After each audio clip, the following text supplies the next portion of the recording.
Assalamualaikum warahmatullahi wabarakatuh. Selamat pagi, semangat pagi, dan salam sejahtera untuk kita semua.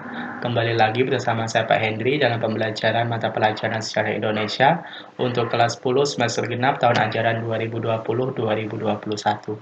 Sebelumnya bagaimana kabar kalian hari ini anak-anak? Semoga baik-baik saja. Semoga diberikan kesehatan selalu dan semoga diberikan semangat yang lebih dalam mengikuti pembelajaran daring khususnya mata pelajaran sejarah Indonesia. Oke, jadi pada video pembelajaran kali ini, di sini kita akan membahas materi tentang masuknya Islam ke Nusantara. Jadi ini kita sudah melanjutkan pembelajaran dari minggu lalu ya, dan di video pembelajaran kali ini kita akan membahas mengenai masuknya Islam ke Nusantara. Adapun di sini KD kita yang akan kita pelajari itu adalah KD 3.7, yaitu menganalisis teori tentang proses masuknya budaya dan agama Islam ke Nusantara. Ini berdasarkan KD yang disederhanakan. Nah, kemudian di sini adapun tujuan pembelajaran. Tujuan pembelajaran kita itu yang pertama adalah menganalisis berbagai teori tentang proses masuk agama Islam ke Nusantara. Nah, itu nanti teori-teori masuknya Islam ke Nusantara itu bagaimana. Nah, kemudian yang kedua adalah menganalisis cara-cara penyebaran Islam di Nusantara. Jadi dilakukan seperti apa gitu. Kemudian di sini yang ketiga, setelah mempelajari materi ini melalui video pembelajaran ini, saya harapkan untuk kalian semua itu nantinya mampu membuat peta jalur persebaran Islam di Nusantara dan menjelaskannya dalam bentuk tulisan. Jadi seperti biasa, sebelum pembelajaran kita mulai, alangkah lebih baiknya untuk kalian sudah mempersiapkan buku-buku yang sekiranya berhubungan dengan materi yang akan kita pelajari pada pembelajaran kali ini ya. Kalian boleh menggunakan buku paket, kemudian LKS ataupun modul ya yang berhubungan dengan materi yang akan kita pelajari pada video pembelajaran kali ini. Jadi langsung saja. Nah, di sini yang pertama kita akan membahas mengenai teori-teori masuknya Islam. Nah, teori-teori masuknya Islam ke Nusantara itu ada 3. Yang pertama itu ada teori Gujarat, kedua Persia, dan yang ketiga itu adalah Mekah. Di sini kita akan bahas satu persatu. Nah, yang pertama adalah teori Gujarat. Nah, berdasarkan teori Gujarat, ini Islam masuk ke Indonesia itu tepatnya pada abad ke-13. Nah, apa saja buktinya? Yang pertama adalah berdasarkan pendapat dari Snagur Gronje, kemudian Sutherham, dan Flick. Kemudian di sini bukti lainnya itu tentang batu nisan Sultan Malik Al-Saleh dari Samudra Pasai. Jadi Sultan Malik Al-Saleh ini merupakan salah satu raja atau salah satu sultan yang berasal dari Samudra Pasai. Kemudian yang ketiga ini berdasarkan tulisan Marco Polo, yaitu Marco Polo ini adalah salah satu pedagang dari Venesia yang kemudian singgah di Perla ya. Nah, Perla ini salah satu pantai barat Sumatera, di mana di Perla ini ada perkampungan Muslim, tepatnya di pesisir pantai gitu. Dan di sini Marco Polo pernah singgah di situ dan dia menemukan bahwa di Perla itu terdapat perkampungan Muslim.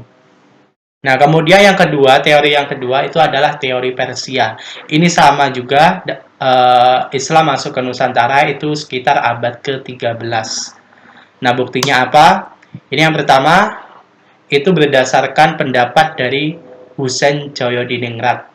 Nah, berdasarkan apa? Yaitu berdasarkan, menurut Husain, ini berdasarkan kesamaan budaya dan tradisi yang ada di Persia dan di Nusantara, gitu, khususnya tentang tradisi upacara tabut. Nah, kemudian teori yang ketiga itu adalah teori Mekah, yaitu Islam masuk ke Nusantara itu sekitar abad ke-7. Jadi ini lebih mendahului teori Gujarat dan juga teori Persia, bahwa di teori Mekah ini mengatakan bahwa Islam datang ke Indonesia, ke Nusantara itu sekitar abad ke-7. Buktinya apa? Di sini yang pertama itu berasal dari pendapat dari Buya Hamka dan juga Van Luel. Jadi di sini ini adalah para ahli yang mengatakan bahwa Islam itu dibawa oleh pedagang-pedagang dari Mekah sekitar abad ke-7. Nah, buktinya itu adalah tentang adanya perkampungan Islam di baras pantai barat Sumatera yang menganut mazhab Syafi'i. Nah, mazhab Syafi'i ini sama dengan mazhab yang ada di Mekah gitu ya. Jadi perkampungan Islam di Baros ini juga di pesisir pantai juga. Itu di sini menganut mazhab Syafi'i yang sama dengan mazhab yang ada di Mekah. Kemudian yang ketiga, ini berdasarkan bukti dari makam Fatimah binti Maimun yang ada di Gresik. Nah, sebenarnya secara keseluruhan dari ketiga teori ini, baik itu Gujarat, Persia, dan Mekah, Islam itu datang ke Nusantara itu dibawa oleh kaum pedagang. Tuh. Jadi pedagang Gujarat, Persia, dan juga Mekah, di mana kita ketahui sendiri bahwa Nusantara, khususnya Malaka, yang ada di bagian barat, nah itu merupakan jalur internasional perdagangan antara Gujarat, Persia, Mekah, dan juga Cina. Itu. Oke, lanjut. Nah, di sini adalah jalur Islamisasi atau masuknya Islam ke Nusantara ya, yang di sini digambarkan itu dari teori Gujarat. Gujarat itu India ya. Nah, kemudian di sini selanjutnya ini adalah jalur Islamisasi dan jalur perdagangan. Nah, jadi Indonesia atau Nusantara itu berada di jalur perdagangan antara Cina, India, dan juga Timur Tengah. Timur Tengah di sini yang terlibat adalah Persia dan juga Arab. Nah, kemudian di peta yang kedua, ini adalah jalur perdagangan mereka yang melibatkan Selat Malaka, di mana Selat Malaka itu merupakan pelabuhan singgah para pedagang yang dari Cina, India, Persia, dan juga Arab. Karena apa? Malaka itu berada di jalur perdagangan internasional antara keempat bangsa ini. Oke, selanjutnya di sini kita akan membahas mengenai bukti-buktinya. Buktinya apa? Nah, di sini seperti yang sudah kita bahas di slide sebelumnya tadi. Yang pertama adalah makam Fatimah binti Maimun dengan batu bersurat itu berangka tahun 1111 di Leran Gresik. Ini berdasarkan teori Mekah. Kemudian yang kedua adalah makam Sultan Malikul As-Saleh. Ini berdasarkan teori Gujarat. Nah, kemudian selanjutnya di sini kita akan membahas mengenai tempat dan sumber bukti masuknya agama Islam. Yang pertama adalah tempat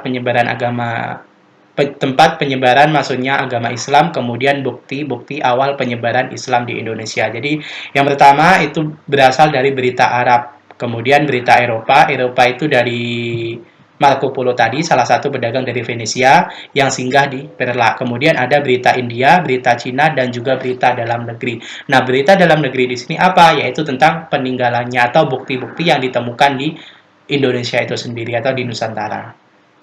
Selanjutnya di sini kita akan membahas mengenai saluran-saluran Islamisasi. Jadi ini cara-cara penyebarannya itu seperti apa? Yang pertama adalah perdagangan. Jadi di sini kita ketahui sendiri, terutama Selat Malaka itu berada di jalur perdagangan antara Cina, kemudian India, kemudian Mekah dan juga Persia. Jadi secara otomatis di sini masyarakat Malaka pada waktu itu harus terbuka dengan adanya kebudayaan-kebudayaan asing yang dibawa oleh para pedagang, baik itu dari Cina, India, kemudian Mekah dan juga Persia gitu. Jadi mereka harus terbuka gitu, sehingga di tengah-tengah perdagangan ini, nah mereka juga sembari menyebarkan agama Islam. Sama juga ketika masuknya agama Hindu-Buddha ke Nusantara, itu juga melalui perdagangan. Kemudian selain dari perdagangan, ini juga dilakukan dengan cara dakwah.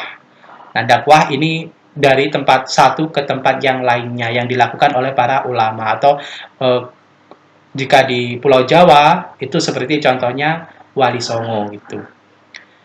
Nah, kemudian selain itu ada perkawinan. Nah, perkawinan di sini biasanya itu melibatkan antara pedagang yang berasal dari Cina, Arab, kemudian Persia dan juga India tadi yang menikahi putri dari pribumi. Pribumi di sini maksudnya adalah dari Nusantara itu sendiri gitu. Kemudian dengan adanya perkawinan di sini mereka juga sembari menyebarkan agama Islam gitu. Nah, kemudian selanjutnya itu ada pendidikan. Jadi pendidikan di sini itu melalui pondok pesantren yang sekarang pun juga menjadi salah satu media dalam menyebarkan agama Islam maupun pengajaran agama Islam itu melalui pendidikan atau melalui pondok pesantren. Nah, kemudian yang kelima itu adalah tasawuf.